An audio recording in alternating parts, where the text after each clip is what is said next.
Siapa yang akan bertanya terlebih dahulu? Baik itu dari Pak Sumedi, Pak Gunawan Handoko maupun Ibu Eni Amalia. Ini menggugah pikiran. Kenapa? Satu kata kunci yang harus kita pahami secara bersama, rendahnya minat baca. Apa penyebabnya? Jangan mencari kambing hitam yang lain, tapi koreksi diri kita. Memang pemerintahnya menganggarkannya sangat kecil sekali.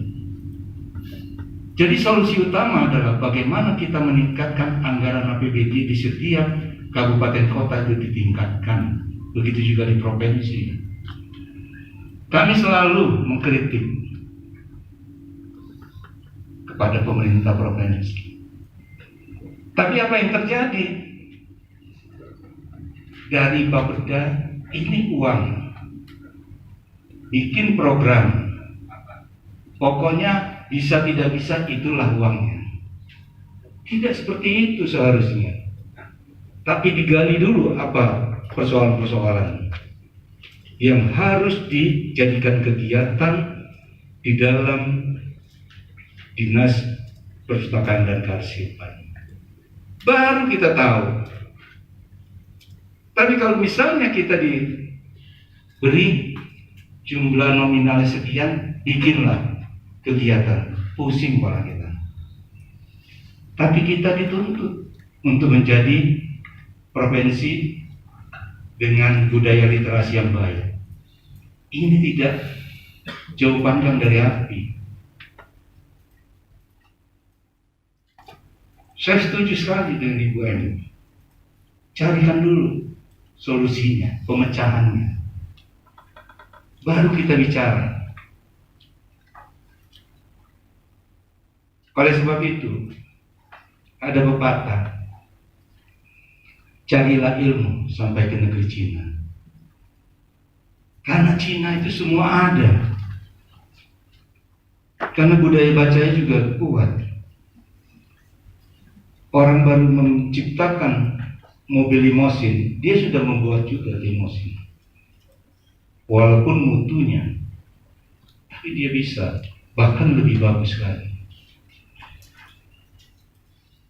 Covid pandemi yang kita sedang alami ini, itu dari negeri Cina. Makanya dia dinamakan Covid. Karena di sana banyak koko. Coba kalau dari Lampung, Kiai Pit mungkin. Nah, hal-hal seperti ini itu klesetannya kepas. Kemudian kita mencoba untuk mengambil vaksin yang paling cepat di negeri di mana pandemi itu timbul pertama kali. Semua orang banyak bicara masalah halal atau tidak halal. Padahal dalam hadis jelas, Al-Quran juga jelas. Kalau memang kondisinya itu dalam keadaan memaksa, itu dihalalkan demi kehidupan kita di dunia ini. Tapi akhirnya Sinovac dihalalkan. Sekarang banyak negara-negara lain juga lari ke Sinovac yang diproduksi oleh negeri Cina. Secara akal sehat, ketika kita membaca asalnya dari sana, tentunya orang juga mampu mendeteksi. Ini persoalan. Insya Allah nanti COVID-19 ini juga ibarat kita influenza. Tumbuh dan berkembang di sekitar kita, tapi sudah bisa kita atasi.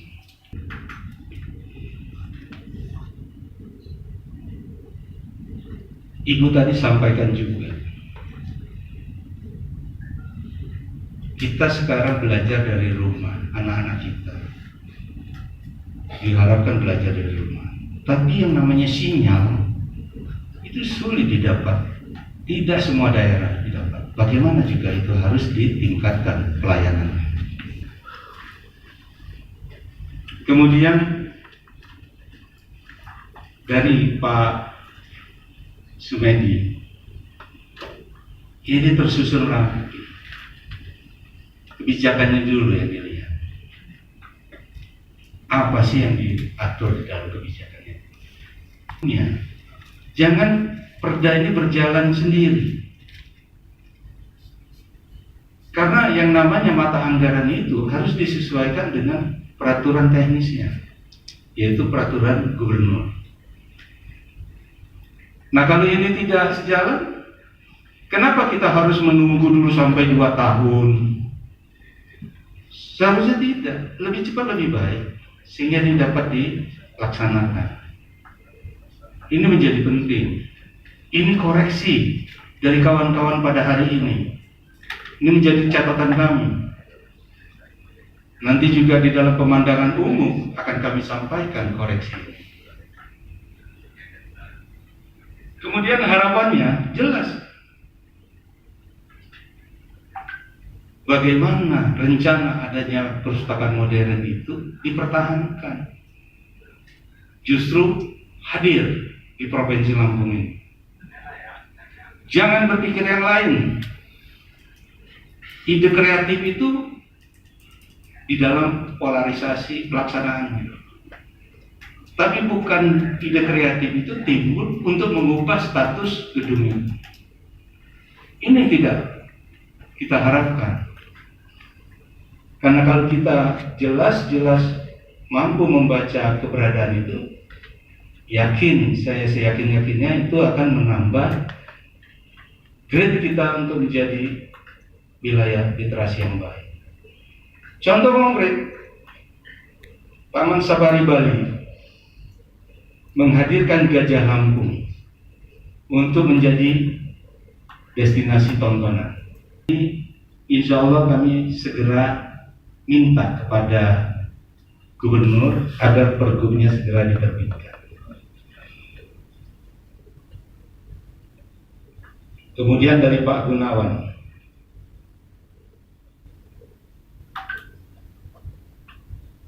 Pak Gunawan ini melihat bahwa perjuangan itu sudah luar biasa. Tapi kalau misalnya aturan ini hanya sebagai pelengkap, tapi yang diatur menjadi penderita, nggak ada gunanya. Tapi bagaimana aturan ini hidup, berkembang, kemudian mengatur tata kelola kita bersama. Ini menjadi penting dan menjadi berarti. Oleh sebab itu, menjadi baik kalau apa yang menjadi masukan dari Bapak Ibu sekalian ini harus diperhatikan oleh pemerintah. Karena kalau kita tidak tindak lanjuti, ya tidak seperti yang diharapkan seperti Malaysia. Karena tadi saya sudah sampaikan, billboard yang ada di kota kita itu tidak memberikan edukasi. Karena antara nanti apa yang tersampaikan di billboard, implementasinya tidak sesuai. Nah, ini menjadi kritik sosial dari para penggiat literasi. Baik bagi kami. Terima kasih. Dan baru kali ini saya punya forum yang sangat tertib. Forum yang sangat tertib. Tidak ada yang bergeming ketika orang menyampaikan sesuatu. Tapi ketika bertanya punya bobot yang bagus. Ini luar biasa. Karena kalau kita mau membudayakan, biasanya kita harus berbudaya dulu. baru itu menjadi baik. Itu mungkin sekilas yang bisa saya jelaskan, tapi menjadi catatan bagi kami bahwa Bapak Ibu sekalian ini sangat mengapresiasi lahirnya Perda ini.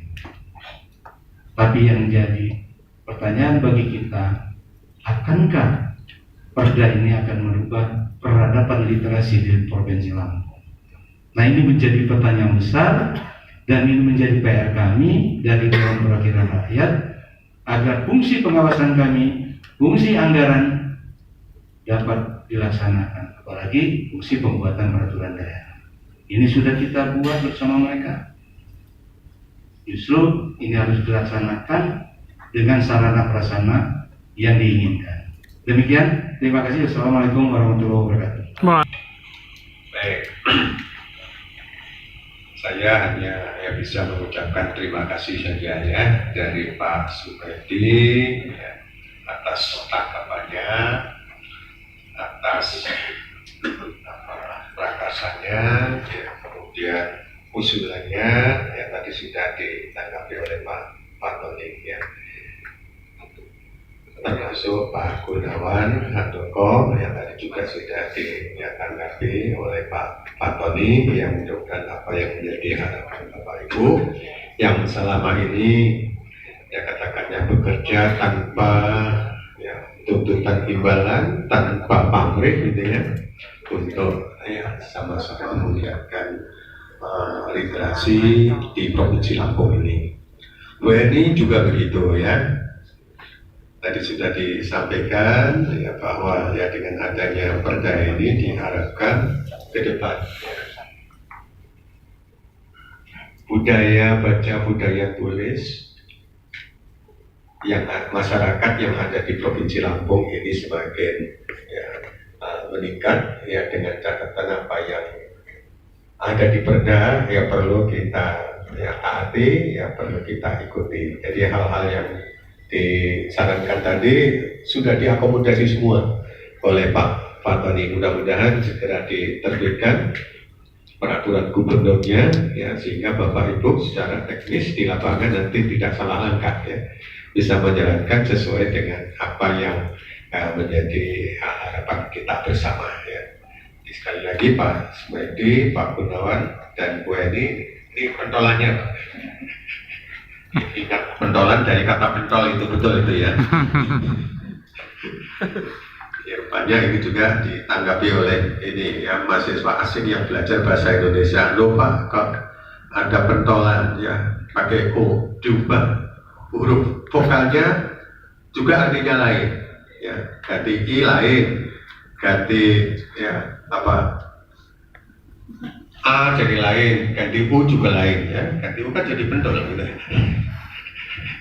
Ya, terima kasih banyak. Yang mudah-mudahan Bapak Ibu apa yang menjadi harapan terutama Pak Sumedi, Pak Handoko, Bu Eni ya tetap ya semangat untuk menggerakkan, mengiatkan literasi yang ada di Provinsi Lampung, dan mudah-mudahan ya dengan adanya peraturan ini akan segera diakomodasi dari ya segala lini ya, termasuk infrastruktur, dana ya, kemudian ya keberadaan ya fasilitas buku dan seterusnya ya, semua bisa ya penuhi sesuai dengan Perda yang ada ya. Demikian dari saya ya, terima kasih.